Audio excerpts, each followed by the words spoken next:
Bismillahirrahmanirrahim. Syekh Abdul Qadir Al-Jailani atau Syekh Abdul Qadir, seorang ulama besar yang lahir di Jailan pada 470 Hijriah atau 1077 Masehi, memiliki hubungan khusus dengan Rasulullah SAW selama hidupnya. Syekh Abdul Qadir dikenal sebagai seorang sufi atau pelaku tasawuf yang sangat istiqomah. Ia tidak hanya berkali-kali bertemu Nabi dalam mimpi, tetapi juga berjumpa dengan Nabi dalam keadaan terjaga. Jauh sebelum Syekh Abdul Qadir lahir, sang ayah Abu Salil sudah bertemu Rasulullah SAW dalam mimpinya dan mengabarkan kepada Abu Salil tentang kelahiran wali besar panutan umat. Dalam mimpi tersebut, Rasulullah SAW datang kepadanya dan berkata, "Wahai Abu Salil, Allah Subhanahu wa Ta'ala akan memberikan amanah seorang anak laki-laki yang kelak mendapatkan pangkat tinggi dalam kewalian, sebagaimana aku mendapat pangkat tertinggi dalam kenabian dan kerasulan."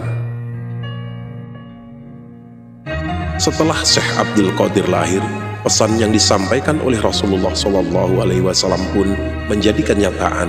Syekh Abdul Qadir tumbuh menjadi raja para wali. Ia pun sangat dihormati, tidak saja pada zamannya, namun hingga kini. Dan perjumpaannya dengan Nabi Muhammad SAW dalam mimpi hampir tak terhitung. Itulah keistimewaan seorang wali yang sebelum lahir telah dikabarkan tentang pangkat kewaliannya. Perjumpaan Syekh Abdul Qadir dengan Nabi Muhammad SAW memang bukan suatu yang mustahil. Selain karena pangkat yang tinggi, beliau juga memiliki sejumlah amalan yang menakjubkan. Di antaranya ialah kebiasaan Syekh Abdul Qadir sholat sunnah dan membaca surat Al-Muzammil, Ar-Rahman, serta Al-Ikhlas masing-masing 100 kali sesudah sholat wajib, membaca Al-Quran dan sholawat pada Nabi sebanyak 1000 kali, lantas setelah sholat zuhur serta asar menyampaikan doa pedang. Syekh Abdul Qadir sadar bahwa dalam menempuh jalan ketuhanan, manusia mesti menyertakan Nabi sebagai pemegang kunci untuk membuka pintu Allah Subhanahu wa Ta'ala. Dan Syekh Abdul Qadir menjalani aktivitas hidupnya dengan berharap limpahan rahmat dari Allah Subhanahu wa Ta'ala serta syafaat Nabi Muhammad SAW. Salawat yang dibaca Syekh Abdul Qadir terkenal dengan sebutan Salawat Kubro. Bacaan salawat tersebut sangatlah panjang serta berisi beberapa salawat yang matsur dari Nabi Muhammad SAW dan para salafus soleh. Salawat istimewa tersebut benar-benar terinternalisasi dalam diri Syekh Abdul Qadir, sehingga ia pun begitu akrab dengan Rasulullah SAW.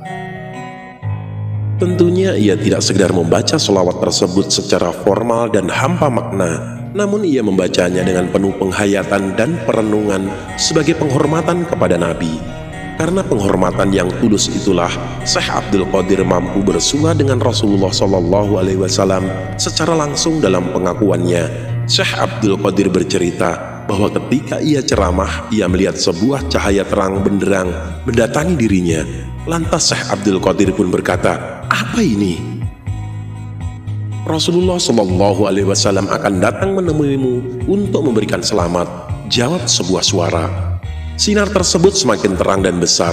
Abdul Qadir pun mulai masuk dalam kondisi spiritual yang menjadikannya setengah sadar. Lantas ia melihat Rasulullah SAW di depan mimbar mengambang di udara dan memanggil Abdul Qadir, "Wahai Abdul Qadir." Begitu gembiranya dengan kedatangan Rasulullah SAW, Syekh Abdul Qadir melangkah naik ke udara menghampirinya. Rasulullah SAW meniup mulut Syekh Abdul Qadir 7 kali. Kemudian Ali bin Abi Thalib radhiyallahu anhu datang dan meniup mulut Syekh Abdul Qadir sebanyak 3 kali. Syekh Abdul Qadir bertanya kepada Ali, "Mengapa engkau tidak melakukan seperti yang dilakukan Rasulullah SAW?" Ali pun menjawab, "Itu sebagai rasa hormatku kepada Rasulullah SAW." Kemudian Rasulullah SAW memakaikan jubah kehormatan kepada Abdul Qadir. "Apa ini?" tanya Syekh Abdul Qadir heran. "Ini," kata Rasulullah, "merupakan jubah kewalianmu dan dikhususkan kepada orang-orang yang mendapat derajat kutub dalam jenjang kewalian. Dalam kisah ini, Syekh Abdul Qadir benar-benar berjumpa Rasulullah Shallallahu Alaihi Wasallam secara nyata, bukan ilusi atau khayalan. Tentunya Rasulullah Shallallahu Alaihi Wasallam rela mengunjunginya karena kebersihan jiwa serta keterpautan hati yang begitu lekat dengan Syekh Abdul Qadir. Sebagaimana diakui sendiri oleh Syekh Abdul Qadir, setelah peristiwa yang sangat dahsyat itu, ia pun semakin cerah jiwanya, dan ia kian semangat mengejar dan mengajak orang-orang agar semakin mendekat kepada Allah Subhanahu wa Ta'ala dan Rasul-Nya. Secara simbolik, jubah pemberian Nabi Muhammad SAW jelas menunjukkan betapa Nabi sangat mencintai Syekh Abdul Qadir.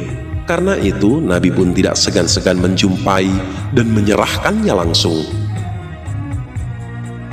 Keakraban Syekh Abdul Qadir dengan Rasulullah SAW merupakan buah dari kebersihan jiwa yang selalu ia asah untuk menangkap cahaya ilahi, dan sholawat yang senantiasa ia kirim kepada Rasulullah SAW sepanjang hidupnya.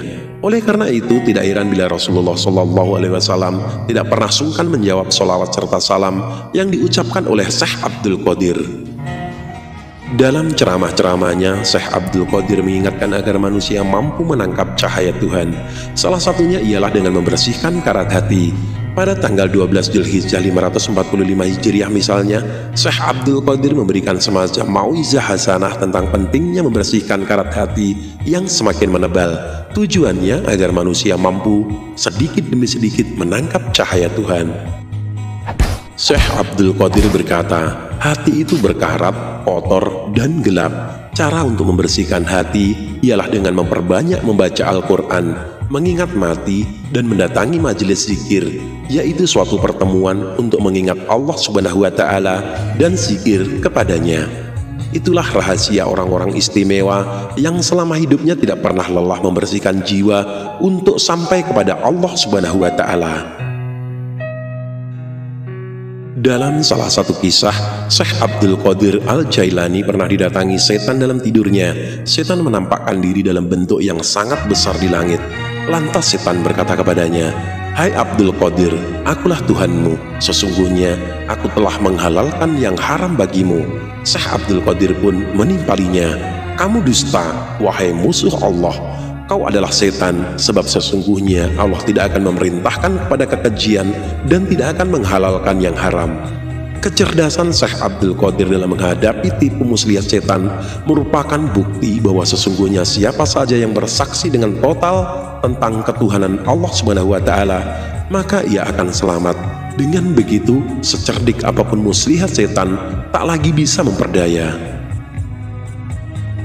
Syekh Abdul Qadir dengan mata hati yang tajam mampu membedakan perintah yang berasal dari Allah Subhanahu wa Ta'ala dan yang bukan. Oleh karena itu, tipu muslihat setan yang mengaku sebagai Tuhan pun sama sekali tak berpengaruh pada pendiriannya. Begitulah keistimewaan orang-orang yang dekat dengan Nabi, akrab hatinya dengan Allah Subhanahu wa Ta'ala. Sepanjang hidupnya, Syekh Abdul Qadir tidak pernah membiarkan sedetik pun waktunya untuk tidak bermunajat kepada Allah Subhanahu wa Ta'ala dan berpeluk mesra dengan manusia teragung, Rasulullah SAW. Oleh karena itu, Syekh Abdul Qadir menjadi sosok yang hatinya suci. Lewat solawat-solawat yang ia baca, jiwanya terbang bersama Nabi menuju cakrawala ilahi. Syekh Abdul Qadir wafat pada hari Sabtu setelah maghrib 9 Rabiul Akhir 561 Hijriah atau 1166 Masehi. Ajaran-ajarannya tetap abadi pada diri orang-orang yang punya tekad berkarib ria dengan Allah Subhanahu wa Ta'ala dan Rasul-Nya. Oleh A. Yusrianto Elga dan Nur Fadilah dalam buku Jubah Kanjeng Nabi.